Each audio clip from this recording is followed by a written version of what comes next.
May stick tayo, may stick. Proteksyon sana sa baha ang mga diki na itinayo sa Oriental Mindoro na kasama sa mga flood-prone area na nabanggit ni Pangulong Marcos. Pero nang magbaha noong nakaraang buwan dahil sa mga bagyo at habagat, nawasak ang ilang dike sa bayan ng Nauhan. Kahapon, nag-joint inspection ng provincial government at DPWH Mimaropa sa mga gumuhong flood control project. Pero sabi ni Oriental Mindoro Governor Humerlito Dolor, nang susuriin na nila ang nasirang dike sa Barangay Mulawin, tinangka silang harangin. Sabi raw ng gwardya roon, ibinili ng construction company na namamahala sa proyekto na huwag magpapasok hanggat walang written request mula sa DPWH. Nagalit ang gobernador at pinasok pa rin ang proyekto. Nang makita ang nawasak na dike, lalo siyang nadismaya kahit bagong gawa pa lang ito, bitak-bitak na ang simento. Substandard pa raw ang bakal at iba pang materyales. Tanong ng gobernador, paanong hindi mabubuwag ang dike kung bukod sa puro buhangin daw ang laman nito, mababa raw ang pagkakalubog ng mga sheet pile at putol pa. Pinutol. At yes. Tignan mo, malinaw yan.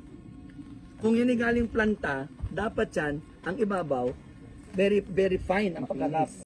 Kinap to. Kalawa. Tingnan mo ang kalokohan ha. Ang tamang pagre-repair, bubunutin.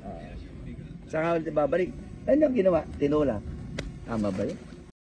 Dismayado rin ang gobernador sa nawasak na dike sa Barangay Tagumpay na wala pang isang taon mula nang magawa.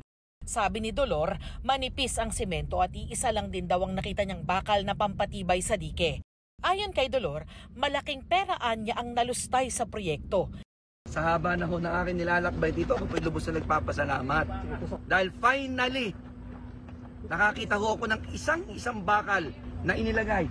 Ginoo. Lumo. Imagine nyo ha? Lumaba. All throughout.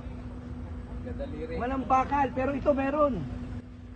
Salamat ho ng marami sa gumawa nito, sa nag-inspect nito, at sa DPWH.